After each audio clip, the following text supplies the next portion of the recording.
Lacan's starting point is the Aristotelian so-called logical square. I mean, you all know it, have heard of it. Is that this matrix of four propositions: universal affirmative judgment, universal negative judgment, but like all swans are white, some swans are white, all swans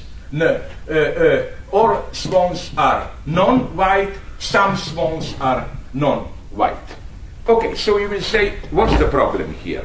There is already in Aristotle, as good, very good new readings have demonstrated, Aristotle, and for a brief moment, not so much Aristotle as some of his commentators have noticed it. Aristotle here, it's not Lacan who introduces some eccentricity. It's Aristotle. In order for Aristotle for this to function in the way he wants it to function, he has to violate the spontaneous use of language. Namely, the problem is here. Everything begins here. Some of the swans are white.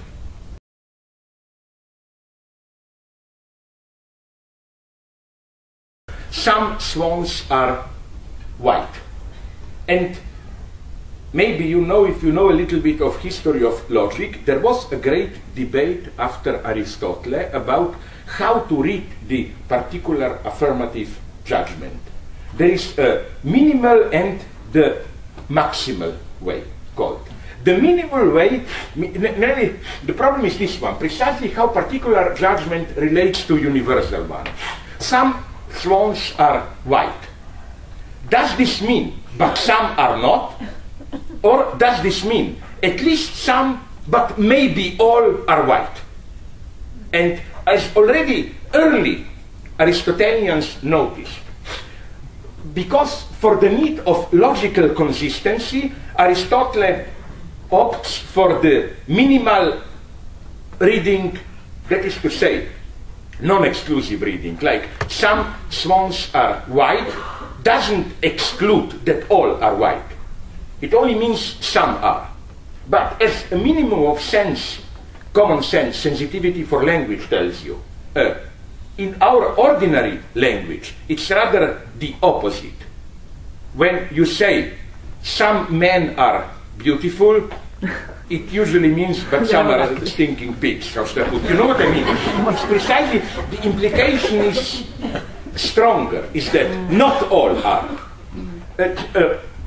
So this is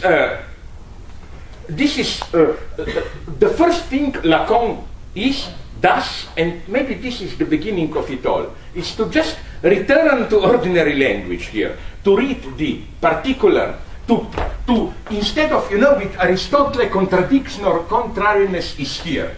They are not tautological, but here the relationship is one of implication. If all swans are white, then of course some of them are white. If all of them are not white, then of course also some of them are not white. For Lacan, no, the contradiction goes here. That is to say, some swans are white means that not all are white. So this is Lacan's first option, Lacan's first change, that he reads this particular affirmation in a maximal way. And then, okay, we will come gradually at the other changes. Okay, but let's go quickly through them. So, Lacan, this is the same as Aristotle. All x are subsumed to the function x. Then, for Lacan, you have here the exception. There is one x which is the exception. Again, here the other change by Lacan, in the universal negative judgment, he puts the negation here. Not all x are whatever, white swans and so on. And here you have the double negation. There is no x which is not x. What does this mean? Now let me go immediately to the point. First, you saw how with Lacan contradiction is displaced. Again, as I already said, in the Aristotelian logical square, contradiction is vertical. Between the left side, all swans are white, some swans are white, and the right side. All swans are not white, some of them are not white. While the diagonals are contradictory, the two diagonals. Some particular negation, some swans are not white, is in contradiction with they all are white, and so on. Furthermore, yes, I already said the relation between each universal and particular is one of implication. If all swans are white, then also some swans are white. Okay. In the square rewritten by Lacan, the contradiction, the contradiction is here, not here. This is the beauty of Lacan, that the contradiction is not here, between left and right side, but it's between the upper and the lower level. That is to say, if all x are fx, no, sorry, here I of course confused things, doesn't matter. If all x are fx, then of course there is no x which is, you know, if all swans are white, then there is no swan which is not white. Or if there is one swan at least which is not white, then not all are white, and so on. So why is this important? You will see it immediately. But you can already guess what's going on here. The first hint, insofar as this is for Lacan, how he conceives sexual difference, masculine, feminine, you see the beauty, which is that Lacan totally leaves behind all this shitty yin-yang topic, you know, men active, women passive, complementing with each other, but at the same time the eternal struggle of sexual differences, there will never be, you know, all this. But some people, they really disappointed me here, like Bruce Fink even quoted the shitty book, which makes me almost a Goebbelsian, like burn it in public. Men are from Mars, women are from Venus, you know. This idea of the eternal struggle. No, for Lacan, there is no struggle here. I mean, this is the same as this is the same as this. The only struggle is within. You see, it's not that men are intelligent, women are emotional. This is bullshit for Lacan. It's just that what defines each sex is not a set of features opposed to the other sex's features. Like, I don't know, all this male chauvinist bullshit, intelligent men versus and so on.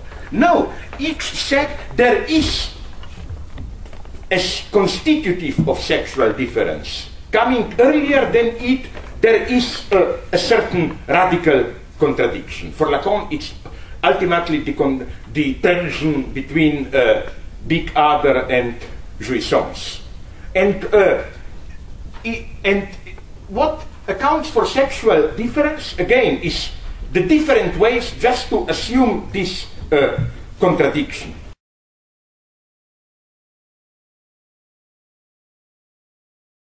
The problem of existence, no? That from universal statement, even if it is true, no existence follows. But here, so in other words, if you say unicorns have one corn, this statement is true even if there are no unicorns.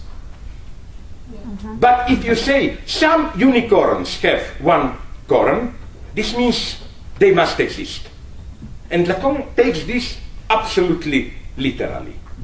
That universality does not imply existence. Now you will say, okay, so what's the big deal? Lacan gives here a very, this is the King's Speech problem, you know, that imagine instead of universality a universal title that you have, like I am a father, or whatever. And Lacan's point is that we have the symbolic function of the father, but it doesn't exist. Nobody can be a father. You cannot. Let me give you, a nice short quote from Lacan's seminar Identification from January 62. I quote, "The order of the function which we introduced here as that of the name of the father is something which has universal value, but simultaneously puts on you the charge to control if there is or not a father who fits this function. If there is no such father, it still remains true that the father is God. It is simply that this formula is confirmed only by the empty sector of the square." So here, Lacan reads this tension between particular existence and inexistent universality as of deep relevance to psychoanalysis. As Lacan puts it, you cannot be a good father. You know, father is always too much or too little. You try to assert that father is, again, an impossible